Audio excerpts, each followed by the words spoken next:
The reason why we asked you the last question about creating an error and fixing the error is because an important skill of developers is to be able to get past errors.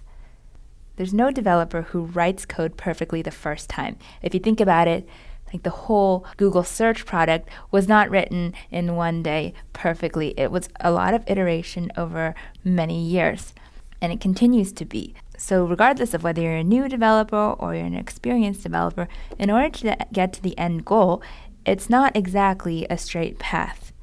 You'll run into obstacles along the way, and you have to be really creative in terms of trying to come up with other solutions to go around that obstacle. So once you get around it, then you'll run into another obstacle, and so on.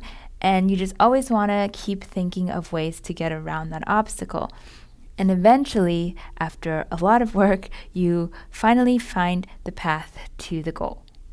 And even though it was super challenging, it was totally worth it in the end because you feel empowered and confident and just really proud of your work.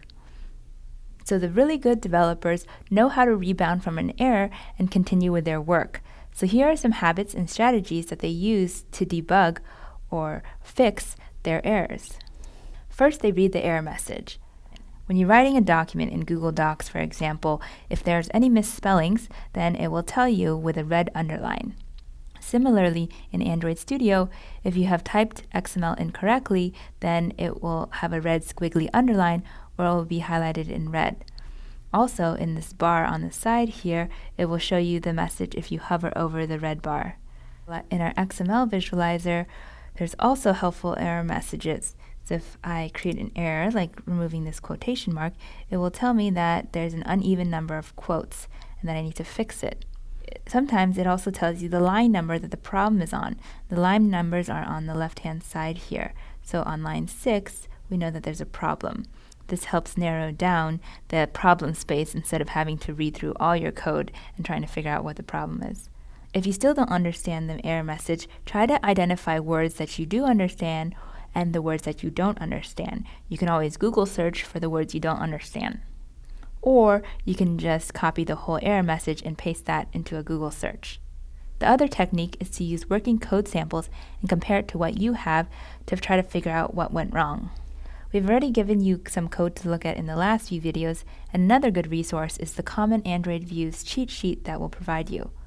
Here we see the names of different views, and we also have code snippets as well as a preview of what they would look like on the device. You can always compare your code to what we have here and see if there's any differences. The third technique is to use undo. If you're paying attention when you type, you should be able to see pretty quickly when you've typed something wrong. Try undoing the last few keystrokes to see if any of those fix the error. As we showed you before, you can hit Command-Z to undo a change or Command-Shift-Z to redo a change. On Windows, it's Control-Z to undo and Control-Shift-Z to redo. Or in the XML visualizer, we have these nice handy buttons for undo and redo. If you really don't know what to do, you can always hit this Reset Code button, which brings you back to the original code that we gave you, which should work. The fourth technique is to just ask for help. You can reach out to other students on the peer chat in the lesson or on the forums. Oftentimes, just talking to another person will help you work out your errors. Don't be afraid to ask for help. There's a lot of really nice Android developers out in the community who are willing to help you. In fact, being able to ask for help is an important skill for developers. There are no bad questions. The more you practice, the better you'll be at knowing who to ask and what to ask them in order to help you get to your answer faster.